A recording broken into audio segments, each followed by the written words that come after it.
All right, well, here's the first video in my Q&A or questions and answer series. So these are just things that I've been asked, and I thought I'll throw together a few, just a quick little ones. If someone has the question, as the case is often, someone else has the same question. So let's jump into it. What is your most basic first aid kit? Well, the things that I use the most, just day-to-day little kind of first aid type emergencies, band-aids.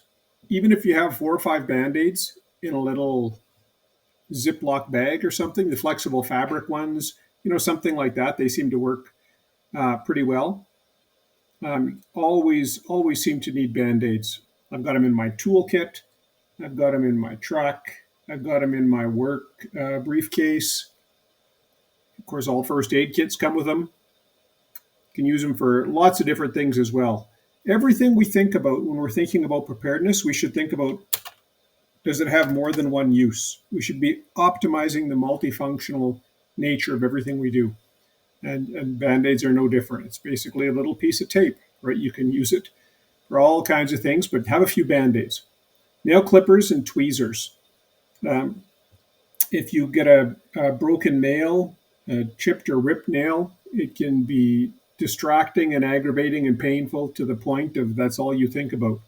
So many times I've been, camping, traveling, at home. You think, where's my nail clippers? Tweezers and a needle. I use these for getting out slivers. Regardless of whether I wear gloves or not, I always seem to manage to get slivers. And again, when you finally dig that thing out, you can barely see them sometimes, but the pain can be up there. So I always like to have tweezers and a needle. Alcohol wipes, you got to try and, you could have a little bar of soap, but then you'd water for it. But alcohol wipes, just to give a quick clean, you want to, even small little things can get infected. So you want to be able to clean that. And that's where the triple antibiotic ointment comes in. It's like, polysporin or those kind of things, Bactrobans, I think. But the polysporin is generally quite a lot more money. So I just get the generic triple antibiotic ointments. I think they're magical.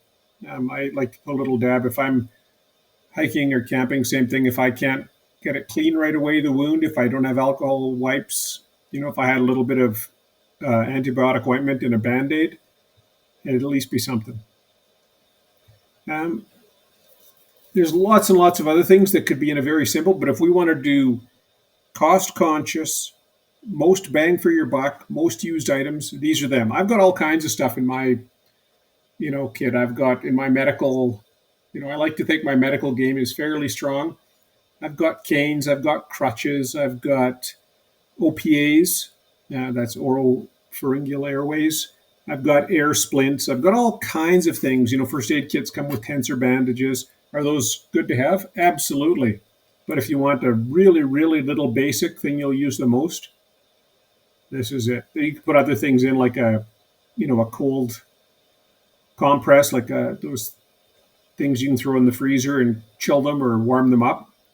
But at its most basic, this is what you should always have. And it's easy to carry these things in your purse. You can throw a couple Band-Aids in your wallet, glove box of the car, wherever. What are a few must-have items? Well, again, here's the things that I use the most. And again, think multifunction. A lighter means to start fire, right? You could use that for warmth, for security, to keep animals at bay, self-defense. You could signal with it. All kinds of uses for a lighter. If you smoke, you can light your cigarettes with it. A whistle. I've used these for so many things, for alerting people that I want to get their attention for something, for calling for help, for scaring animals away. All kinds of things. You can use it for defense, right? The Fox 40 especially. I love them. They work well in all conditions, and they're very, very shrill, very piercing. So I would have that. I had a story where when I used to work for the water utility, I was doing preparedness, and one of my coworkers said their family lived in an area that was prone to hurricanes, typhoons, things like that. And they said, could you throw together a little list of things for them to get? and preferably very inexpensive. So I said, okay, here's my list. At the top of it was a whistle. I said, if they only can pick one thing, pick the whistle. Well, sure didn't they have a big storm, and they said that the family members were actually up on the roof of the house, and there was a Red Cross boat going around looking for people to try and help them and rescue them. And they were about to leave, but they turned back because they heard this. The grandma was blowing this whistle. So that's anecdotal, but I believe her, and that's the power of the whistle. A little multi-tool. Now you could say, well, where's the knife? Well, these have a knife on them, so if you're only going to have a couple of items, get a little multi-tool. I've used mine tons, even the small little ones. Again, I get one from Cabela's. You can get them on sale, $5 or $6. I think regular price is 9 or 10, and they're decent little units. They've got a little saw, a little knife, little nail file, some scissors. Some of them have little screwdrivers, a little can opener, right? Awesome. Very inexpensive. Use it for lots of things. Got your pliers. Flashlight. Always good to have a means of light. Now, your lighter will give you some of that, so that's a backup. I love the USB rechargeable ones now, because with all the different solar options you have now too, little solar panels, travel packs, things like that. Even some of the wind-up radios, you can plug USB into that and charge your phone, or you could charge up this headlamp. And I would prefer a headlamp, or my favorite is my USB light toque. So, because again, multi-purpose, right? Gives you warmth, helps protect your head a wee bit, and you've got light, and your hands free with your light. So, all very good things. Duct tape. Everyone can joke about it as much as they want, but duct tape has so many different uses. One, you can combine it with your lighter to get a fire going. Duct tape will burn quite well and last, longer than, say, just keep flicking, trying to hold the lighter under there and burn your fingers. You can use it as a Band-Aid to cover blisters, to wrap, around an injury. If you don't have cordage, you can fix your tent, you can fix clothing, all kinds of things with duct tape. So those are must-haves. And again, you can see each one of them has many functions. Where do I start with my food and water preps? Start easy, start with 3 days. If you can't go to your pantry right now and organize 3 meals, like what would you have for breakfast, lunch, and supper, and maybe a couple snacks in there, then that's your first thing. Again, and you can get 3 grocery bags, plastic bags, Ziploc bags, cardboard boxes, free from the store. You can get the cardboard boxes, little plastic containers. Just label them day 1, 2, 3, and put something in there for 3 meals. Make it that you don't need to refrigerate it, and preferably no to minimal energy to cook. Because if something really goes sideways and you lose all your power, and again, we're talking about minimal expense, minimal effort, minimal preps. You want to conserve your energy. And if you don't want to have to cook things with water, like if you say, I'm going to get some Ichiban or Mr. Noodles because I can eat those raw. Well, you could throw those in your kit. You could cook them, but now you need some way to warm up the water, and you need more water for that. So if you had like a can of beans, some baked beans, some alfaghetti, SpaghettiOs if you prefer, tuna, and especially if you can get the ones that they're the pull tab to open them up, so you don't even need a can opener. Granola bars, all kinds of different trail mix, snack options like that. Open them and eat them. Is it going to be the greatest thing in the world? Maybe not. But at least you'll have some food. Water recommendations are generally about 4 liters or a gallon per person per day. But this includes, again, back to that cooking and some basic hygiene, like some basic cleaning. Wash your hands, give a quick kind of cat bath type idea.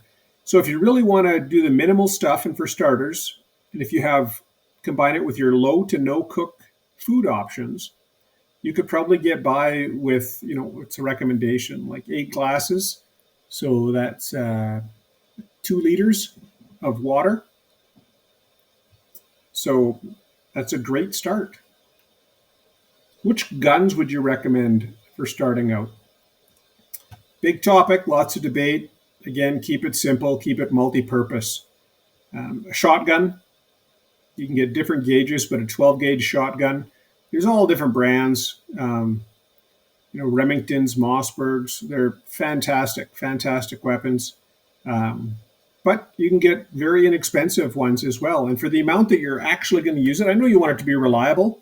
But again, if we're looking at cost benefits and if you can get started, a Maverick 88, a Churchill, there's different ones that you can still start off with. And they fire different slugs. So you can have the slugs that shoot out the pellets, different amounts of pellets, depending on if you're hunting bird, what size of bird, different things like that. Bigger game. You can get slugs, which is basically just, if you don't know anything about them, but more like a big bullet, just a big hunk of lead that you can shoot. And you can get less lethal options. You can get the rubber bullets. You can fire all kinds of things from the shotgun. Good for hunting. You can hunt deer with it. You can hunt birds with it. You can hunt small game, large game, depending on the shells that you have. A 22. So the 22s, they're a classic starter kind of gun, plinking, just going out shooting targets. They're light. They're quiet. They're relatively inexpensive. You can hunt with them. You could use them for self-defense. I don't care what anyone says. If you got shot with a 22, you might reconsider approaching that house or that camp or that wherever you were approaching. The one shown in the picture is the Ruger 10/22 takedown. So this actually splits basically in half. So you can pack it up and it doesn't even look like you're carrying a rifle. And it's relatively inexpensive for the ammunition and for the weapon.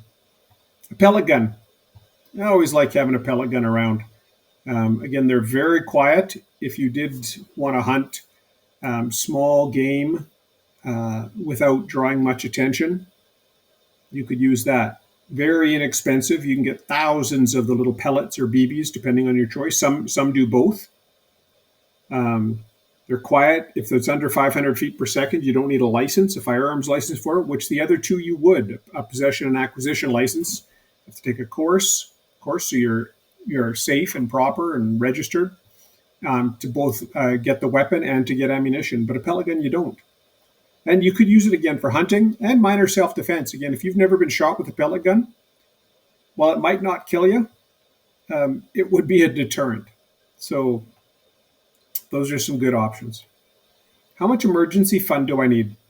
Good one, because that's, the financial end is often overlooked, and that's something we really have to consider. If you look at what, again, your risk analysis, what am I most likely to encounter?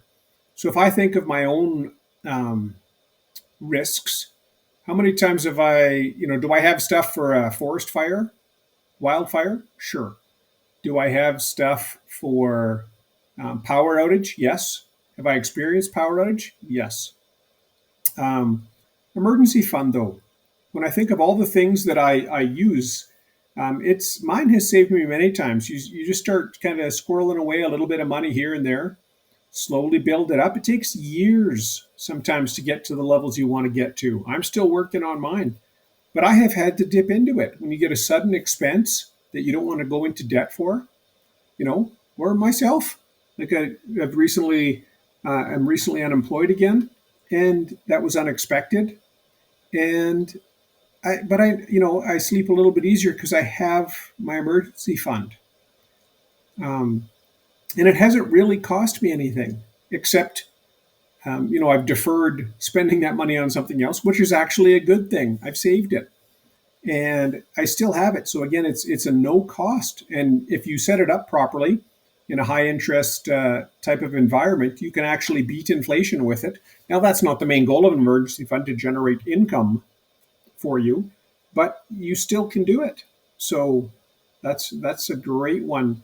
I would say, recommendations, you Google it and you usually see start by saving $1,000, then whatever your 3 months expenses are, work your way up to 6 months. Some people recommend a year. Some people have more, depending on if they have steady income or not, and their level of stress. Okay, now a question for you, and you can put it in the comments. This one I've always found interesting. If you knew that you could make only one more trip to the stores for items, what would you get? So if you found out right now, look, someone gave you a heads up, a hot tip, something's going to be happening, and you got to get to the store right now and stock up whatever you need. Um, that what was the book? Goodbye, Alas Babylon. That's what it was. Great book. Recommend reading that book if you haven't read it. And that was the code word that they used was Alas Babylon. So we zipped out to the store. What are you going to get? And this exercise will show you where you think, even if you don't know it yet, you're lacking in your preps. So the first scenario, you've got one day and the credit card still works. So you have your electronic means, to purchase things. Now, whatever your limits are is what your limits are. So you can't just go completely crazy with it. Scenario 2, though, so go through this exercise twice. Scenario 2 is something has happened and all electronic payments are down. So whether it's a solar flare, EMP, electrical grid failure, utility line hit, whatever it is, doesn't matter. Electrical payments are down, cash only. And remember, you can't go to the ATM and get more cash. So it's whatever, figure out how much cash do you have on hand, whatever's on your person, in your house, whatever, stashed away. And now what would you get? So what would your items be? Batteries, food, water, medications, ammunition, fuel, seeds. And if you think, oh yeah, like if you're walking around the store and think, well, do I need this? Do I need that? But if you knew you only had one day, and you think, yeah, you know what? I've got enough canned food. I've got batteries. I've got a couple of cans of fuel. I think I've got enough ammunition. My water's okay. But boy, I don't have any seeds. Maybe I should get some seeds because if this is a prolonged emergency, I can at least, it's not easy just suddenly. You don't just plant seeds and suddenly have food. And remember, you can't get them whenever you want. Like if you go in off season to try and find seeds, good luck. Same thing with ammunition. A lot of these things on the best of times. I've gone into the store and they haven't had eggs. Sometimes they're out of milk or chicken, coffee, right? It's not just that if you had the money, you'd buy it. It's just sometimes it's not there. So you got to plan ahead with some of these things. So I'd be interested to see if you knew you only had one day, what would you get from the store? That's it. That's all. More Q&A sessions coming up.